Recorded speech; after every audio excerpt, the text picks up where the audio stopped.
All right, everybody, welcome to another week of the Safely Stream podcast. This is for the week of June 27th, 2021. It is time for another discussion on game design and industry topics here. I am Josh Bicer from Game Wisdom, and joining me, my co-host from Nexus Games, or that's going to be a new title at some point, Sharky. How are you doing? I'll be better once we get us a new name for our company. Mm-hmm. So at some point, you're going to see a different logo in the bottom right of my stream for this. Yep, and in the bottom right for mine too. Mm-hmm. For the bottom left, really, for mine. But we have another interesting topic planned for today, and hopefully we'll get some discussions here and on the comments. But our topic this week is going to be on achievement design. And achievements are one of those things that, depending upon who you talk to, is either one of the most important things in the world or something that you despise and you never want to have in your game. So, I guess to start things off, for you, Shark, what do you think about achievements? I think there's other people in there that just don't care. And that's kind of where I fall into. At least for the consumer side of it, I don't care. The only thing I care about on achievements is like a few select games that I have that I really, really enjoy and I play so much of. And it's like, I have all but like 5 or 6 of those. Wouldn't be bad if I got the rest of them. I might actually put forth the effort to get the last few. And, but like just to say that I have all, but I have basically all of them already, but just a little bit of completion kind of thing. And I've never done it, but I've thought about it. But otherwise I don't care at all on the consumer side. Now on the development side, that's a different story. I definitely care. Because you need to make your achievements good. And achievements are a possible good way, not a necessarily good way, but a possible good way to monitor progress through your game. But it's only that way if you set up your achievements so they can be done that way. And that's how I set mine up, but I didn't do them for that purpose. I did it to sort of evenly spread out the achievements so that nobody would get like 500 achievements at the beginning and like none in the late game, or 500 in the late game and none in the early game. I wanted it to be sort of evenly spread kind of thing, which actually, inadvertently gives me a good tracker of how much progress each person has made kind of thing. And like with your example, that kind of represents the two major designs when it comes to achievements that we see from a lot of developers. And what is normally done is either kind of progress-based achievements, like, hey, you load up the game, you get an achievement. Hey, you beat stage 1, you get an achievement. You beat stage 2, you beat stage 3, 4, 5, 6, 7, 8, so on. And then there are kind of like the specialty achievements, the ones that you have to actively work towards to get, such as, complete the entire logbook, fully upgrade your character, get the super rare extra final ending achievements. And the reason why this is important is that different kinds of achievements will often attract different people to play it. Like the super hardcore achievements, your casual audience is never going to do those. Like the Spelunky 2 Get to the Cosmic Ocean, the vast majority of people are never going to get that one, and they'll probably just going to throw up their hands and say, no, I'm done with it. But you're always going to have the hardcore minority, the people who want to push forward in your game. And going back to what Shark said about kind of using achievements as a way of tracking, This is a way of how you can kind of track what percentage of your fan base is the most dedicated. And typically, what we see from a lot of games, especially those that have a hardcore following or hardcore base to them, it's usually like around like 10% or less is like the super hardcore. The people who are going to push through to the final fight. The ones who are getting 100% of all completion and all secrets. And the reason why this is important, why you need to know this as a developer, is that you need to understand what is your audience actually thinking of your game. Because people can tell you, oh, your game is perfect, don't change anything, but if only 5% of the people are actually beating your game, something is not connecting. There's a disconnect somewhere there. Yeah. And the when you track the numbers kind of thing, like actually let me do something else. One thing I hate about achievements is when certain games require you to do nonsensical bull crap. Mm-hmm. And I'm sure they don't mean to, but they do it anyway. It's like I have 100% of this game. I have done every bit of content this game has to offer, but I have 10% of the gold required to get this last achievement. You know, I have done everything. I have 100% of the game, and I think, like 2 million gold kind of thing. But to get this achievement, I need 100,000 gold, 100 million gold. It's like, what the heck? Mm-hmm. Does the developers even realize that you cannot get that kind of money in this game? Do they think money in this game grows on trees? I mean, and like achievements like that. It's like, it's like you grind you go through the game, you 100% it and everything, and you end up at level, 42, Mm-hmm. doing all the content of the game. And then it's like, get to level 99. It's like, really? Well, Mm-hmm. get me some content to get me to level 99 because this ain't happening. Yeah. I And ain't going to grind on a game that I have already 100%ed, kind of thing. yeah. Now, what do you think about the achievements that are kind of similar to that? The ones that kind of force you to play the game in a specific way to get them. So, an example would be like the one free bullet from Half-Life 2 when we play that, or I think it was episode 1, that you can't use your gun at all and beat episode 1 of Half-Life 2. Or like the Noam Chomsky achievement from Half-Life 2, I think that was episode 2. I can see certain people liking that, Mm-hmm. but I personally do not like that at all.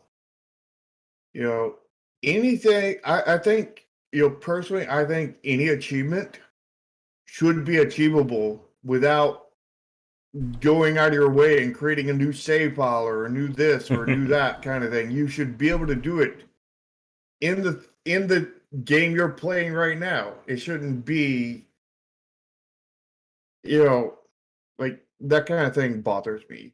But, I can see like hardcore people really liking that because the fact is it's like, hey, this is an achievement that says I actually achieved something. Where, Mm-hmm. most achievements don't actually say you achieved anything.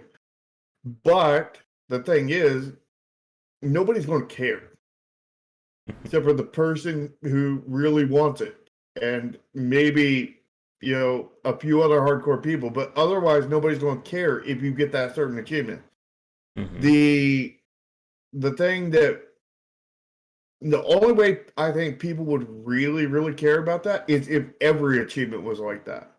Mm-hmm. In which case, you're making a very, very hardcore game, and you're focusing it on the hardcore, which Mm-hmm. means that you need to focus your demographic on that, which means that you probably can't make money on that game. Now, Aloro, I think, left a really good point about Prey. And one of the things that we see some developers do, like going that route of unique or different achievements, is using it as a way to kind of teach the player to do something or try something different. And I think the example that he mentions, if I remember right, you could play Prey no, excuse me, no, what are they called again? Oh no. The name of the things that you would inject yourself with and get your crazy powers. You could play the game Plasmids, or is that Bioshock? No, I'm confusing all the emergent games there. But Mm. you could play Prey Typhon, thank you. So no neuromods, Typhon only, human only. And so those three ways are legitimately three different ways of playing the game. And I think that, like, to me, I think that's a good example of having interesting achievements. Like, if you give the player, or you try to motivate them to do something different, but if it goes like too far, like if it's okay, I want you to stand on one foot, do hopscotch while playing tic tac toe, all while you have to do it at the right proper time of day, so the shadow of the sun hits you, and there's a 0.75% chance that all this will happen, and we're going to give you an achievement for it. Yeah. The issue with that is that's not applicable to pretty much every game out there. There's Mm-hmm. only a few games that could actually pull something like that off. Because, like, you know, I mean, how are you going to pull that off in an RPG, or JRPG in your terms? How are you going to pull that off in a first person shooter? You Mm-hmm. know, And that's why you need you you achievements. you you could possibly pull that off in a roguelike, Mm-hmm. And this is but why you need achievements that match what is going on in that game. Like playing an RPG or a JRPG and having a challenge, beat it level one, do no leveling whatsoever and beat the entire game. I'm sure somebody will be able to do that. And that one or three people of your entire community who enjoy doing that, they're going to appreciate that achievement. For a lot of other people, there's going to be looking at you going, what the hell is wrong with you? yeah, except for it's not possible in most games unless you can just avoid all encounters because every time you fight, you gain EXP and gain the Yeah. level. It would be running from the enemies, the game. And of course, if it's not possible to run through the game without that, then you wouldn't be able to nobody would be able to achieve that. And this is, I think, another thing that we talk about when it comes to good and bad achievement design. Because like, one of the things that we've seen, especially as kind of the rise of speedrunning and speedrunning culture has come into play, is the idea of just completely breaking games. And we're talking about, sequence breaks, just completely demolishing titles to beat them as fast as possible. And you have to be careful when you're coming up with your achievements in terms of who is exactly going to play your game. While it may sound great to appeal to your super hardcore speed run, the 5% or less of your fan base, you also have to understand that achievements for the people that it means something to, you're going to kind of drive them away if you make your achievements too impossible. Hmm.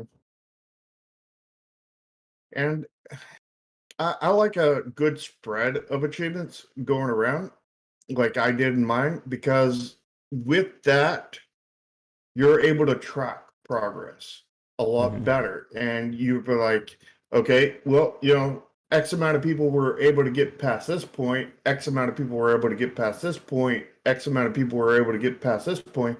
But this point, man, that percentage went way down. What is in there that is causing them to do Mm-hmm. it? You know, is there too much grind in that section? Is the fights too hard? Does the art go to hell in that section? Does what happens in that section to bring them down, kind of thing? Mm-hmm. And this is why, even if, as a developer, you don't care about achievements in your game, they're still kind of useful to have. Even if you just go for, the bare bones beat level 1, beat level 2, beat level 3, and so on achievements. Because you can use this to track. And when we talked about completion rates in video games, this was an earlier Save the Extreme because I think it was from 2020. We looked at how you can see the drop off, even in the most popular games, even the games that people say are game of the year winning 10 out of 10, these are the best titles you ever played. You'll often see it go from 100 to 86 to maybe 65. And what we typically see in these games is there is a stabilizing effect, or there is a point where the achievements stabilize, and then maybe it goes to like 47, 46, 45. But you're always going to be losing people. And your goal as a designer is to try and, stem that bleed for as long as possible. Yeah. And the I I don't know if this is true, but I suspect this is true, that the slower bleed rate you can get off of that, Mm-hmm. the more people who will buy your next game. Maybe. Because again, the more people who are playing your game and enjoying it, most likely, if they enjoy game A from you, they may buy game B from you. And Hmm. if you, this is what we say again about, the super hardcore. That if 5% of your fan base are the only ones who are saying don't change anything, your game is perfect, and 95% of your player base is quitting your game, there should be a red flag going off somewhere in your mind. You sure it's not a purple Hmm. spotted polka dot camouflaged uh invisible flag that nobody can see, so therefore it doesn't exist? Because every game is easy, right? Yeah, exactly. Yeah, and then yeah, and like Tolgo's comment, like the ridiculous ones, like that level. Again, it's very hard because achievements are definitely a form of psychological manipulation when it comes to game design. The idea of completing it all. When I spoke with Jamie Madigan, who talks about psychology and games a lot, we discussed the motivating factors of what can drive somebody to play these games. And like we said, for some people, they despise achievements. For others, they don't really care.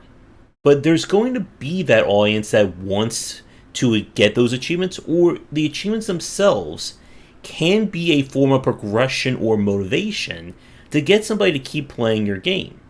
And it sounds, I think, very hokey when we say that. Like, for both of our audiences, we know we have hardcore gamers, we have people who study and play games for a living, or play them at that level. So, like, for us, the thought of replaying a game 10 times to get some super rare achievement, it's not really working for us. But for general consumers who are looking for that little extra push to, keep playing a game, really good achievements or really good lists of achievements can be that guide for them. Yeah.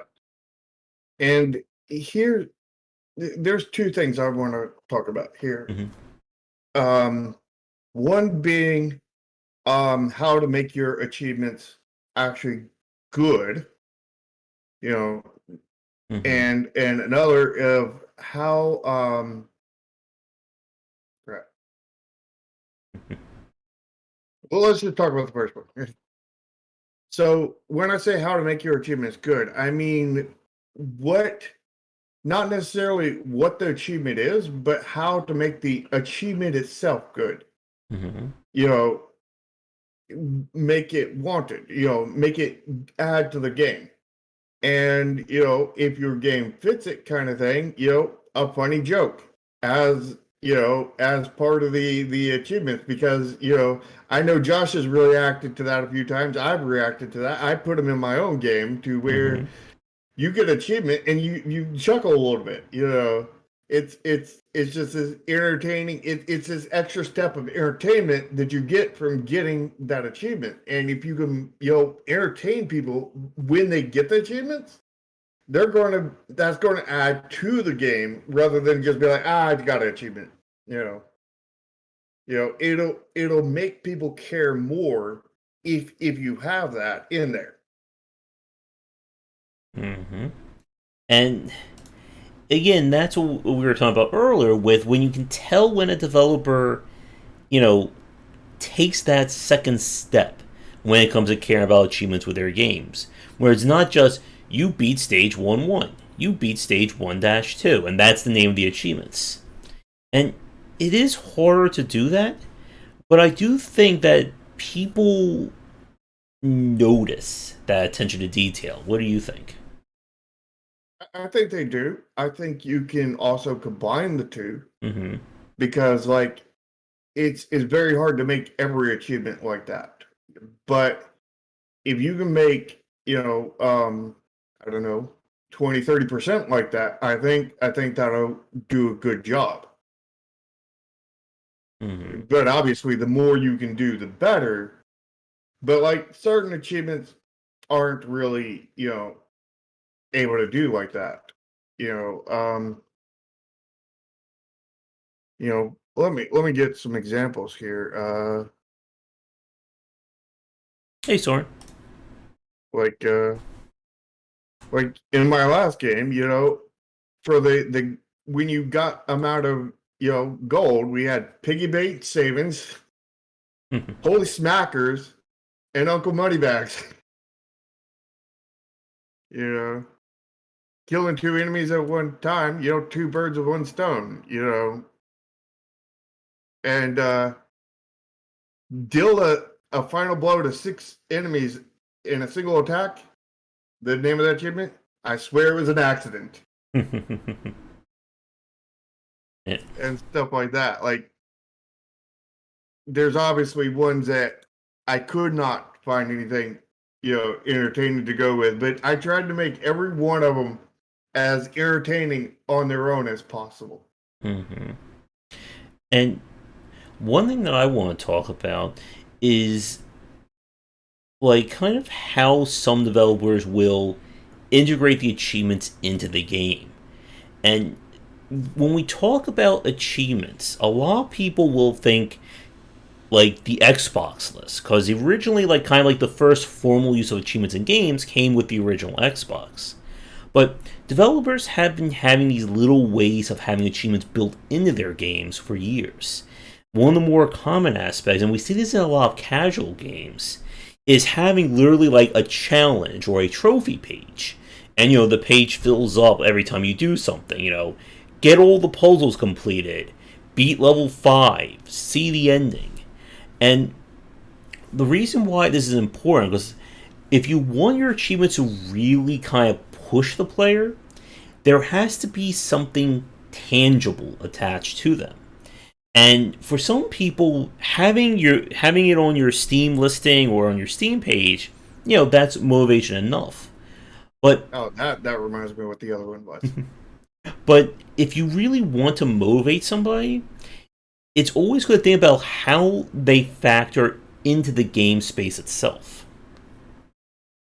So the other one the other point I mentioned earlier that I could not remember was this little feature in Steam that if a consumer, if somebody playing your game gets all of your achievements on Steam, there's this special thing that they get on their Steam page, which they can feature any one of those games that they've gotten all the achievements on their Steam page, and that gets you extra marketing. So anybody who visits their Steam page will be like, "Whoa, this guy got all the achievements for and selected this one game." It may be. I don't know what it's called. I don't remember, but maybe. Mm-hmm. But they feature it on there, and you can only feature one on there. But like, if you make it where all your achievements are reasonably achievable, not like easy, but reasonably, and you make it a good game kind of thing, and they decide to feature it on their profile, then you get extra marketing anytime, that extra exposure anytime somebody goes to their Steam page. And the more people that you can get like that, the better, So that's a thing to both make your achievements achievable reasonably. Don't expect somebody, to, after they 100% the game, to go back and just grind for 5 hours, 100 hours or whatever. And, make it where, over the course of the game, if they're going to go and get all the indies kind of thing, that by the time they get all the endings, they got all the achievements.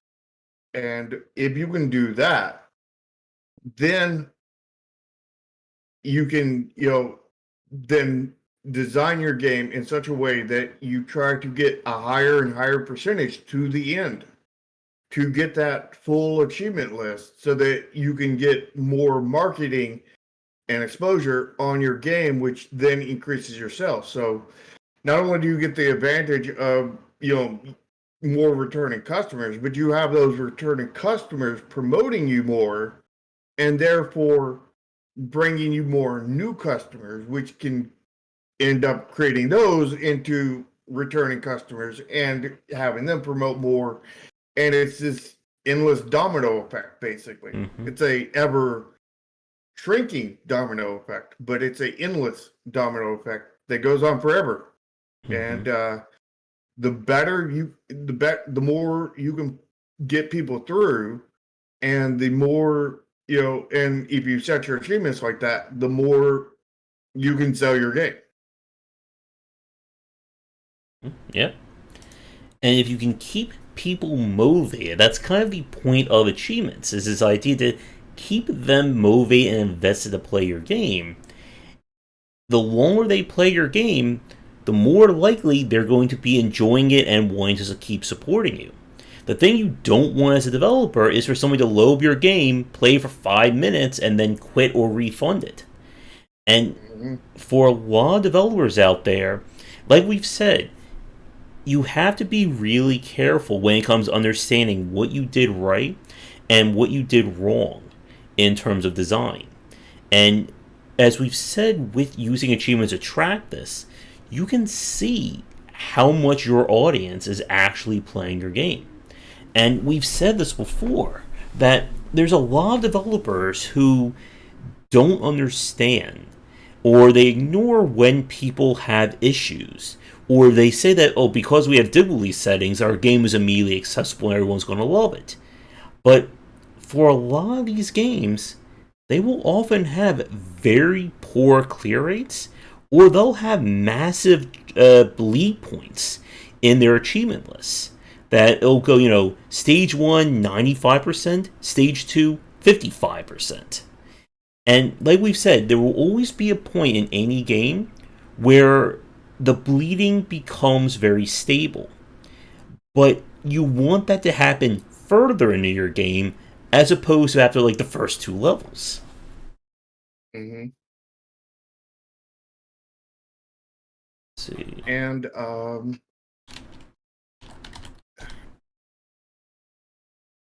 I lost it.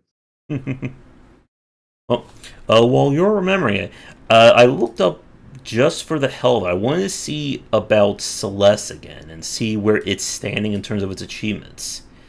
Because, like we've said, Celeste was heavily promoted for its assist mode and having those options of letting players just, use them and break the game just to get through it. Left-handed rage. Oh, yes. Lefties too, right? Lefty right here. So, when I look at Celeste and people are telling me that it's such an accessible game and it's so fantastic, when I look at the list here for how many people who've actually finished the game, it is at 7.1% of the fan base. And you can argue, of course, that people will say, well, I got my fill of the game early. But that's not what you want to hear as a developer. You want as many people to finish your game as possible. And by using achievements this way, you can start to see where these issues come in, or if you set them up just right. Because again, achievements like get all the healing items or get all the upgrades, that's not really a progression based achievement. That's more of a completionist one. Yeah. All right, now I have it. Mm-hmm. I got a question for you, Josh. Mm-hmm. In a live service game, how would you do achievements? A lot of mobile and gacha based games just really set them up to be kind of scaling based achievements. Like, okay, you've unlocked 10 characters. Now you've unlocked 20. Now you've unlocked 50. Now you've unlocked 100. Your account was at level 5, now it's at level 20, 50, 100. And while those, again, like progression based achievements like that are very effective as kind of like a carrot and the stick kind of design, they're not really, I think, that motivating. And it's a lot harder, I think, to do them in live service. Well, for one thing, anytime you add in new content, you also need to add in new achievements. So if you release, chapter 5 of your story, there should be achievements to go with chapter 5. And when you unlock chapter 6, 7, rinse and repeat. What happens when the chapters cycle out? Hmm. Well, you can always have those achievements come back when those chapters come back in. But what if they never, cycle back in the case of like Magic the Gathering? I mean, the Black Lotus from the set 1 is never coming back. That's kind of, again, like a bad example of achievements. You want to make sure that your achievements are eventually achievable by everyone. Like we've said when it comes to like Kickstarters and having, exclusive content. Nobody wants to buy a game that they can only play 95% of it. Mm-hmm. Yeah, so you don't want to do anything specific like that won't be able to be achieved later. Mm-hmm. And again, if you're which going is a to real challenge. It's a challenge to get an achievement that is literally impossible to get in your game. There's a hardcore challenge.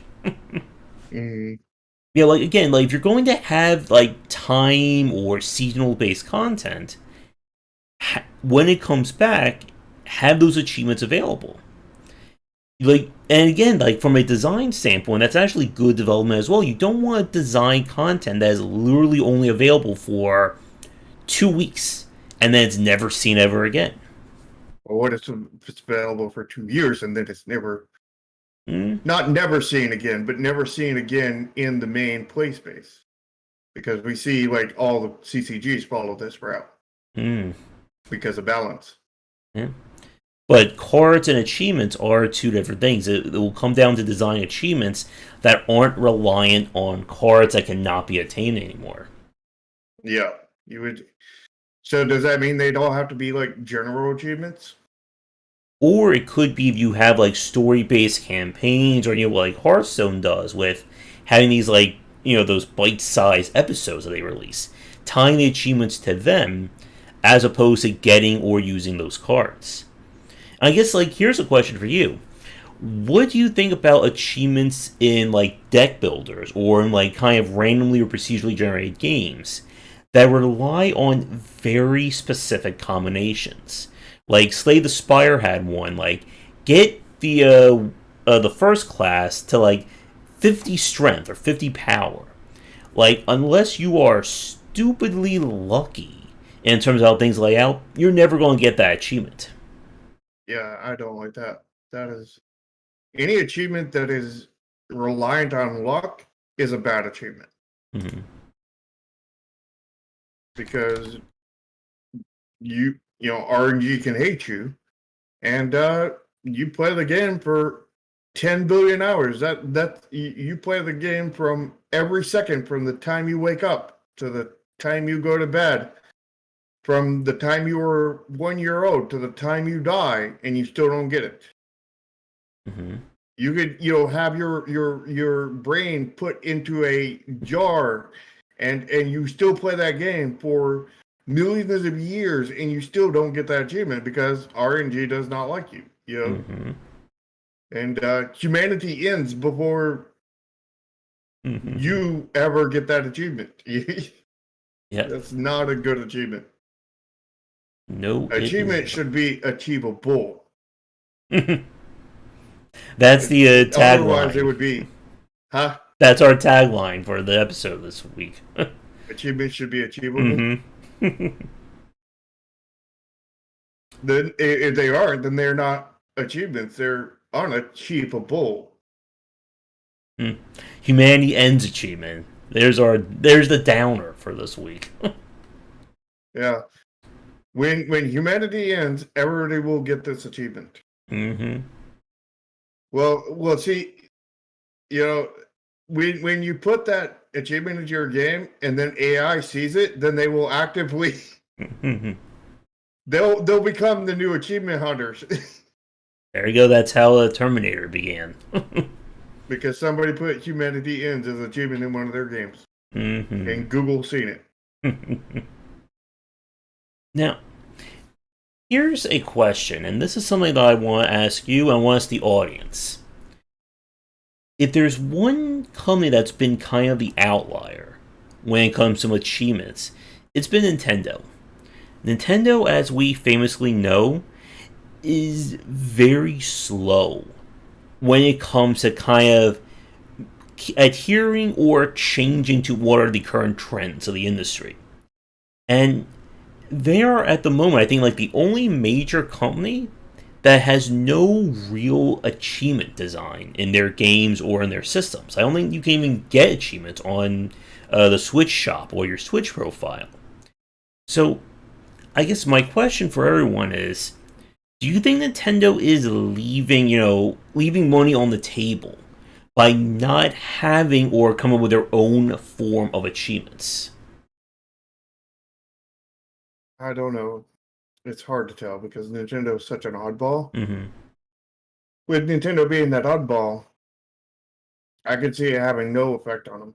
Mm-hmm. I could see adding it in could cause a negative for them or positive. It's hard to tell Mm-hmm. because they are such an oddball, such a oddity in the industry. Yeah. It's surprising that such an oddity is pretty much right at the top. Mm-hmm. But to address what El Gordo said about they make old cards uh you know go out for the so that you buy the new ones. No, that's not the reason. There is legitimate balance problems because if you when you're balancing the game, if you have to balance, I don't know, let's say 2 years worth of sets of cards with 158 in each, that's what, probably like 1,200 or so. Quick table math. If you have to balance 1,200 cards, Mm-hmm. that's something within the realm of possibility. But if you have to balance, 20 or 500,000 cards, there's no way for the game not to be broken as heck. Mm-hmm. And which is what you see a lot in the Commander, set, where they can use all the cards.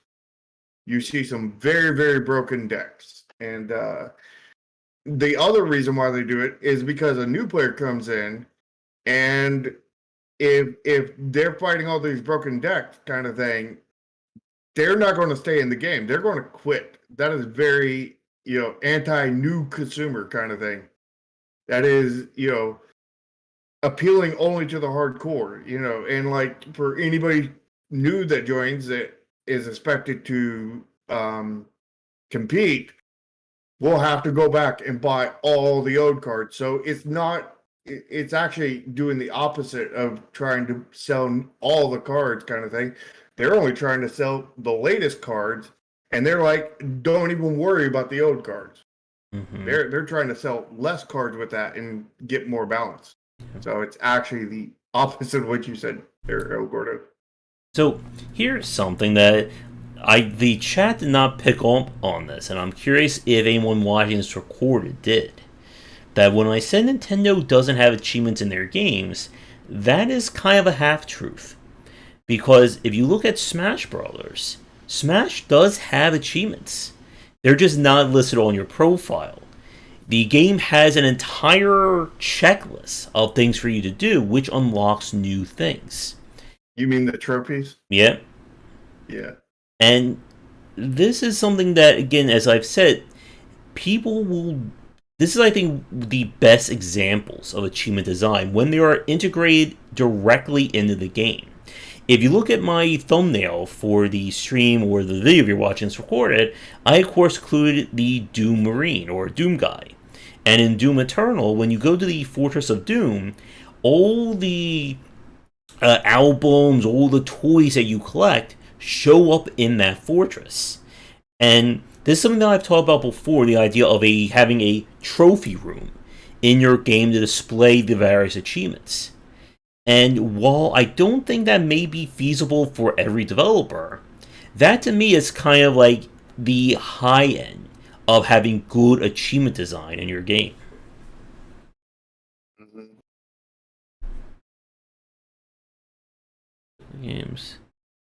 I do wonder if we will see games have like someday they'll do more with like having achievements for older titles. I know a few emulators have experimented with that. I mean, in the end, their achievements serve no purpose other than, as to the consumer, other than bragging rights, Mhm. unless you actually entertain them with the achievement or give them a way to look at it with a trophy room. Other than that, there's there's no use of 'em. There's still no use in the trophy room, but it can increase enjoyment. Mhm. Can. And of course, on my thumbnail, I include those unlock and that's true, Alberto. That those old unlock sound tests, unlock big head mode, the whole Shadow Man thing as well.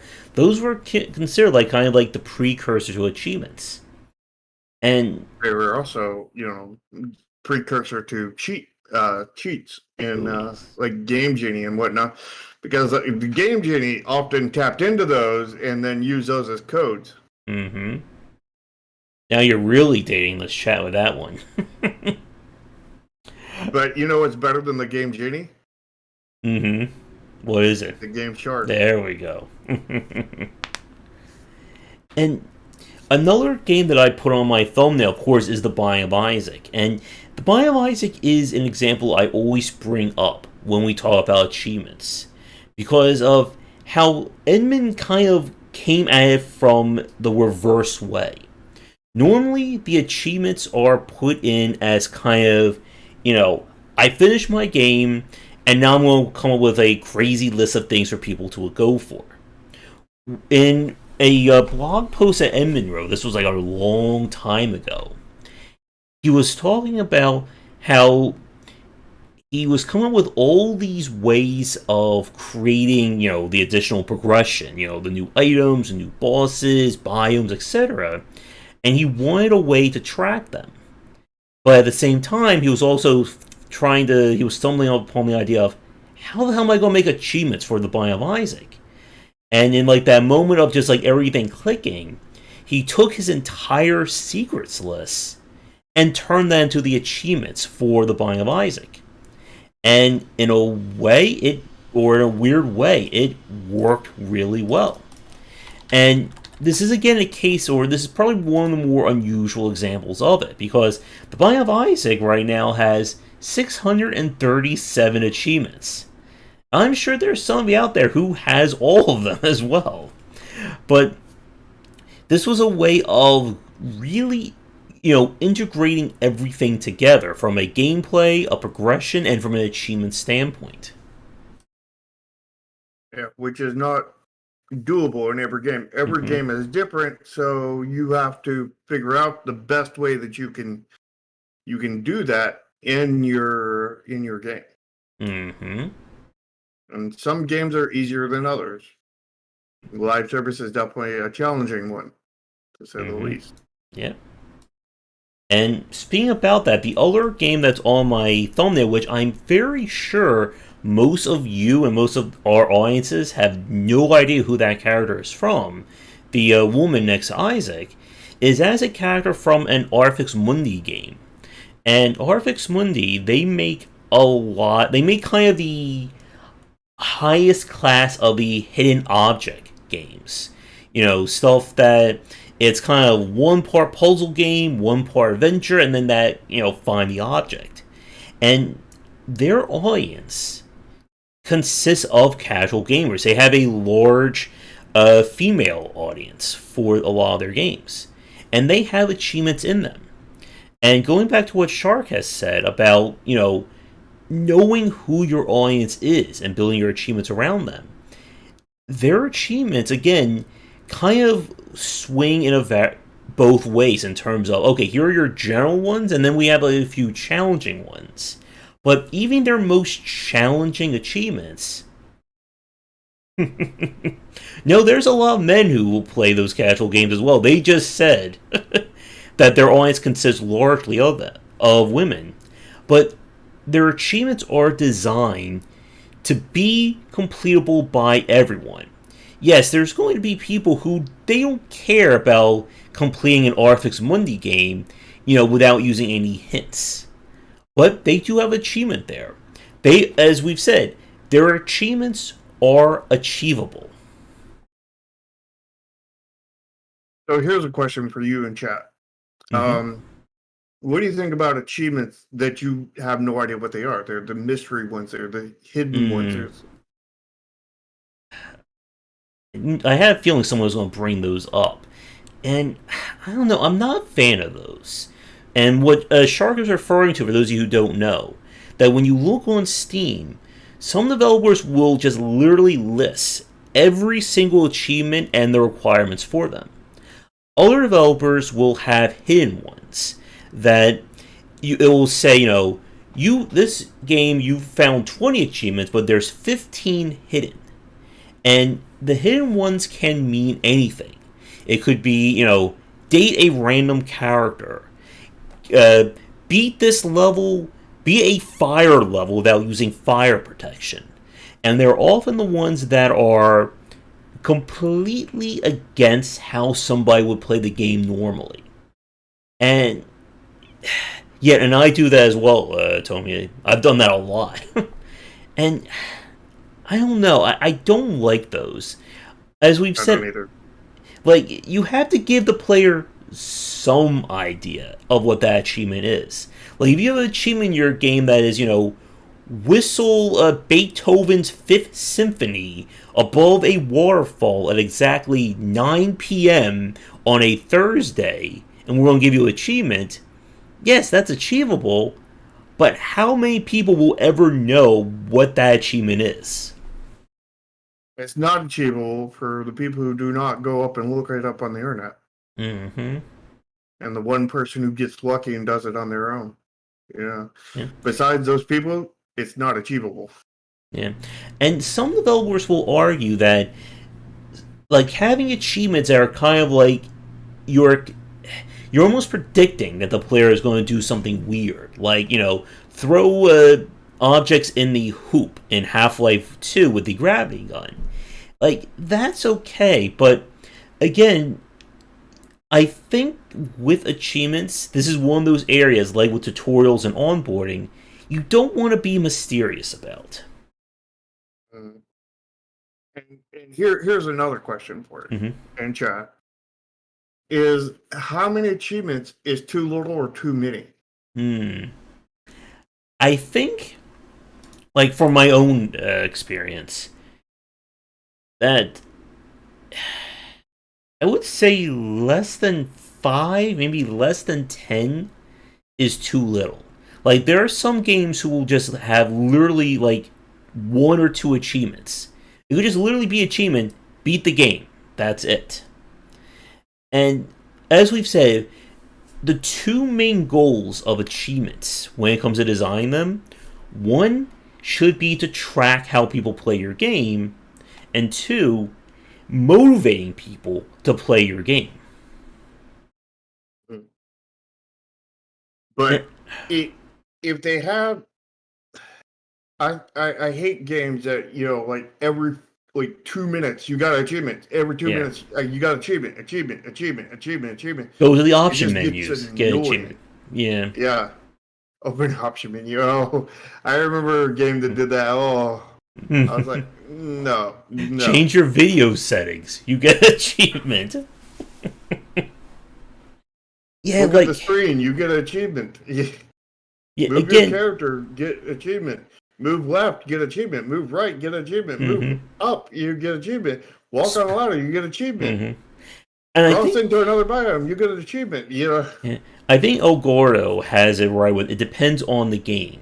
Like if your game is built on like a level by level format, you can have an achievement after you beat a level. If your game is, a like a 40-minute title about collecting important MacGuffins, you can have an achievement after every MacGuffin. You want to again avoid like people will like say, I'm sure somebody will throw a comment that those like rapid fire achievements, people like getting like that dopamine rush of I just walked left, here's 27 achievements on my store page. But You get an you achievement for every second the game is booted. You played the game for 1 second. You played the game for 2 seconds. You played the game for 3 seconds. the You whole played the game game is for four just seconds. the achievement update on Steam just never goes away. Yeah. Yeah, and as Alberto said, there is a market for those. But excuse me. You want again the achievements should be tied to progression. And when they're not, it just seems like you're kind of over tapping that well. And it's not going to work to keep somebody invested. What about when a game doesn't have progression? Hmm. So you're talking about maybe like more of like an art game or a story-driven one. Or stories still have progression. I'm talking about more like a CCG, for example, Hmm. when Well, there is no progression. there kind of is with the number of cards that you get. And again, that goes by what we were talking about with like gotcha mobile games, that they will have achievements for collecting every single character. And that happens so many. Hey, and Tony? What about for a live service? Do you think that you should put more achievements every time you do large expansion, even if but you set those achievements to something that, even though that set or something is only going to be available for 2 years, the achievement will still be available after Hmm. that. Well, does the set come with any like unique missions, unique story bit content, or is it just cards? Story and cards. Hmm. Well, the But there story might bits be definitely achievements for that. But again, I see it both ways. That having achievements tied to collecting cards, that is a very or any kind of collection, that's a very popular motivator. But like we've said, if literally 50 to 100 achievements of your game are on a time limit, you're going to piss off people who join, let's say 3 years later, and they say, okay, here's the achievement list, but only like this group is actually available. Everything else is gone because I didn't know about your game 3 years ago. well, I mean, they could still buy the cards. There's just less point for them to buy the cards Mm-hmm. because I they mean, can't play it in the standard mode. They can only play it in the I free form mode. I think that could work. Like with a lot of the gotcha, like hero collector style games, yes, it's if you get a character that you can't use, it's a dead character. But it can kind of be still moving to say, okay, yes, I'm never going to use that character, but now I'm only two away from my collect 100 character achievement.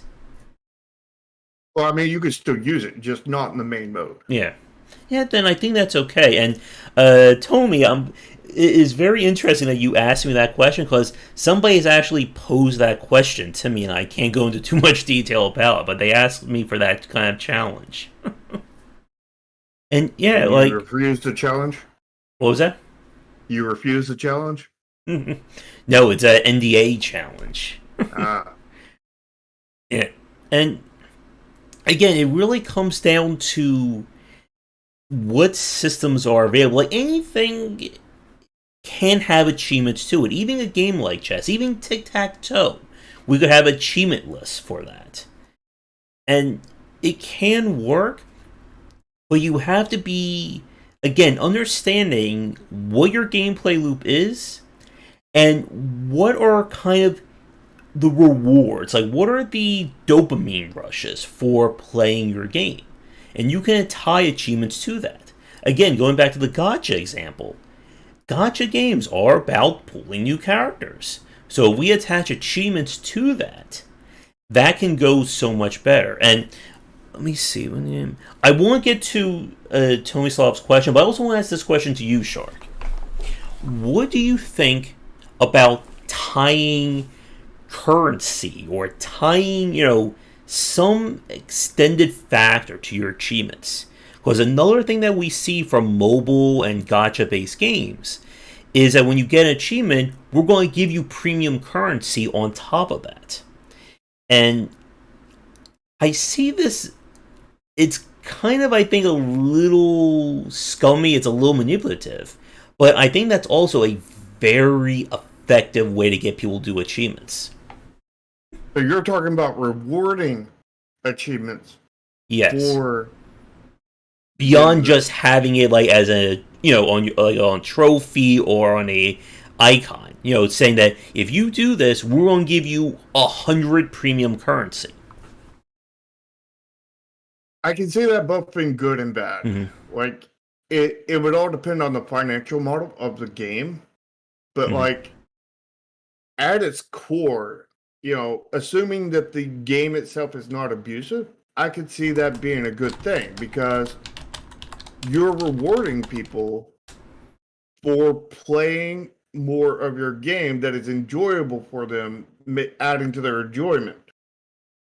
But at the same time, if your game is a Skinner box kind of thing and just Mm-hmm. horrible, it's a way to more Skinner in that box kind of thing and just totally, rip the crap out of people. So like, Skinnerception. huh? Skinnerception. Yeah.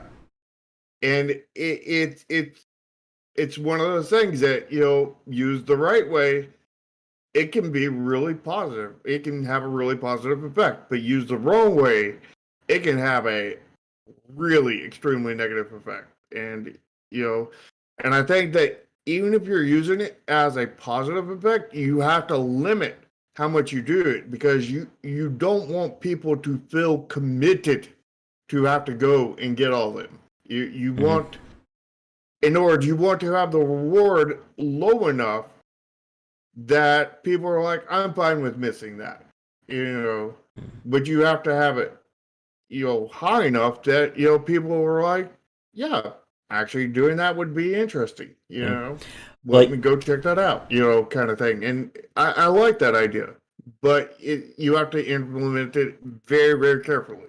yeah, like in the mobile game I was playing, that Princess Connect title, whenever they have a limited time like story event, the story event comes with, let's say, 10 missions, and then completing each mission gets you 20 of the premium currency. So that if you do those 10 story missions, you are guaranteed to get 200 premium currency. Now, 200 premium currency in Princess Connect still sucks. You need 1,500 per pool for the gacha, or for a 10 pool. But it is a way of giving free players that extra motivation to keep playing or to do these limited time events. Yeah. Well, you definitely don't want it. I don't think you want any of that tied to limited time. If you're going to give a reward for it, it needs to be permanent. You know how much I love limited time events, right? Oh, yeah. And, Yeah. oh, excuse me, I want to go back to Tomislav's question about civilization. And let me just pull this up here really fast. Here it is. The civilization has those achievements. Win games with this nation on this difficulty. I like it. I don't know how much I like the difficulty side, but I do like having achievements that kind of push the player to do something different. Like if your game is built on 7 classes or 7 factions or whatever, having an achievement for each one of those factions, it's a great way to get somebody to try something they wouldn't normally do. Like in a lot of RPG based games, they may have, beat the game as an archer, beat the game as a mage, beat the game using fire magic or ice magic or one hand melee or whatever. And a lot of people, myself included, when we play games, once we found that one thing that we like, we're not going to switch. Or we're not going to switch without a reason to switch. And having those achievements that are tied to different play styles, I think that's a very effective motivator, and again, it's a really good reason or purpose for achievements. Hmm. Now, I'm gonna throw a little extra thing onto Tony Slopp's question to add what Elgorder just said. The only problem is difficulty. What do you think, Shark, about, and to Chad as well? What do you think about games that have achievements that are difficulty tiered? So let's say you have beat the game. So you have beat the game on easy, beat the game on normal, beat the game on hardcore, beat the game on nightmare, beat the game on Josh masochism difficulty. It's the same achievement, but it's basically quadrupled or even multiplied by 6 or 7 times per each achievement. I think that in most cases that's a bad idea. Mm-hmm. But in one particular case, I could think that that would be a good idea. And that would be the case of the original Diablo 2, to Mm-hmm. where when you beat, normal mode, that's when it unlocked Nightmare. And Mm-hmm. Nightmare wasn't your starting over. It's Nightmare New was a Game Plus. continuation of your campaign going forward. Mm-hmm. And then when you beat Nightmare, you would go to Hell, and then you would continue from your Nightmare play and go on to it. So it is, I mean, it's that's less difficulty and more progression. You know what I'm saying? And I mean, it is technically difficulty, but it's technically progression. And I think that kind of thing works. But when it's just you know here's the exact same thing, go play it over again. Mm-hmm. No, I don't care if it's 500 achievements for playing normal 500 times. If I enjoyed it the first time, but I don't want to play again, I'm not going to be motivated to play it 499 more times. Mm-hmm. Doesn't matter Mm-hmm. what, unless I just legitimately want to play it that many more times. The only place I could think that that would be, that on its own would be useful, would be like in a roguelike. You know, Mm-hmm. finish the game X amount of times, you know, and but that's not difficulty at the same time. Mm-hmm. So like, straight up difficulty, yeah, I don't see any reason for that. I just see Mm-hmm. that being unaccessible to people who can't can't or do not want to go that far into your game. Yeah. I mean, like the Oh. I mean, like I'm debating on uh I think that would still be a bad idea for like a Devil May Cry kind of thing, Mm-hmm. because like things do change as you go up in difficulty. A lot of things change. Like if you're looking at like Devil May Cry 3, Mm-hmm. but like you're requiring so much more from the consumer, and you're giving them basically nothing. Mm-hmm. And I think that even on that case, you would not want to do it. Yeah. And to Algoro's comment, definitely, like, if you're going to have achievement or difficulty tied achievements, if I play on hardcore, I better get all the achievements below that. That's one of the things that That's one of those things that really drives me crazy. Where it's like, yes, I beat the game on nightmare. Now you want me to replay it on normal. I have to replay on easy. I have to replay on casual.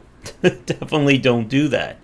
And to your example from Diablo 2, again, one of the reasons why that would work so well is that it's legitimately a new game plus. It is it's a new experience when you go from normal to nightmare to hell. I remember the original Demon Souls, I think it was that, somebody please correct me if I'm wrong, that they had achievements that you had to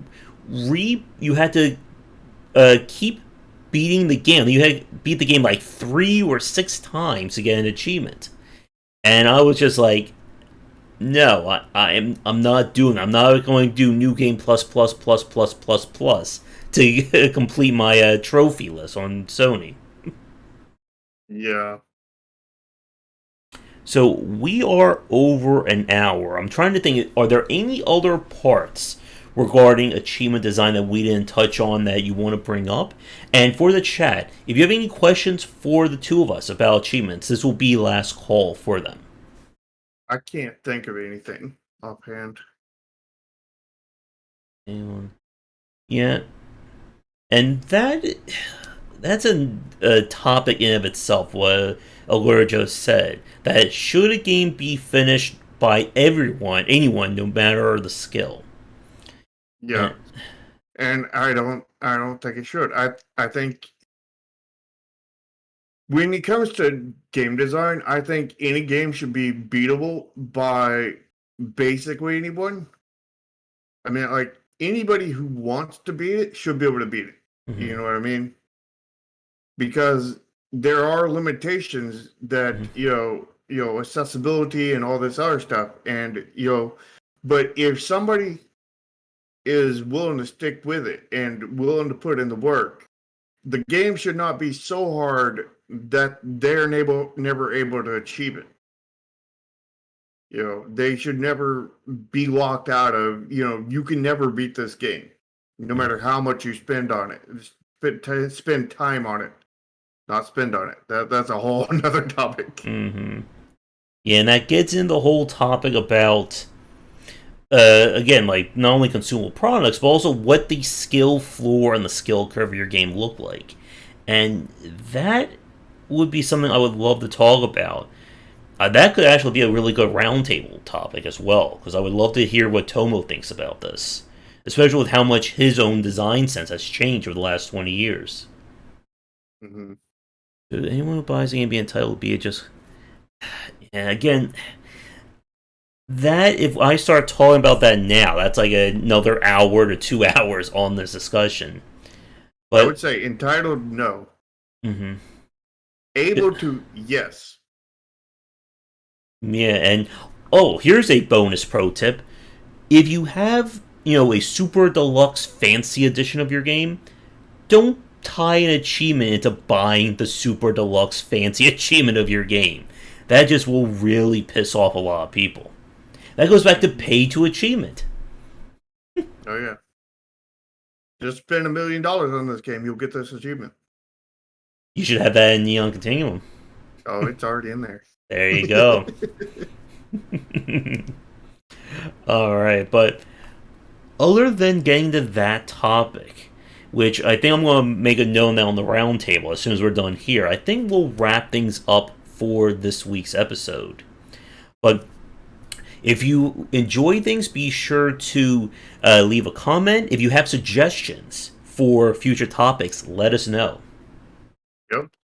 And make sure you lick the smash button and smash the like button on both Josh's and my channel. And check the link.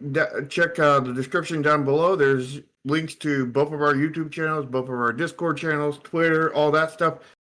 Join our Discords. There's a lot of community and good environment over on Josh's Discord. And there's Neon Continuum, and you get to play test it over on mine, which you can have some fun with that. Mm-hmm. Which we're going to have another one this coming Saturday. So be on the Discord for this coming Saturday at 2 p.m. Central Time. And if you're interested in watching these shows live, we stream them Sundays, starting around 4:30 ET. And if you want to catch our indie games store page review show, Indie Inquiries, that is taped or that is streamed Thursdays, starting around 3:30 ET. So you're too used to the early thousands with the taped. Yes. So, come back for our daily discussions on game design here and on game wisdom, where some of the art and science of games. Until next time, take care.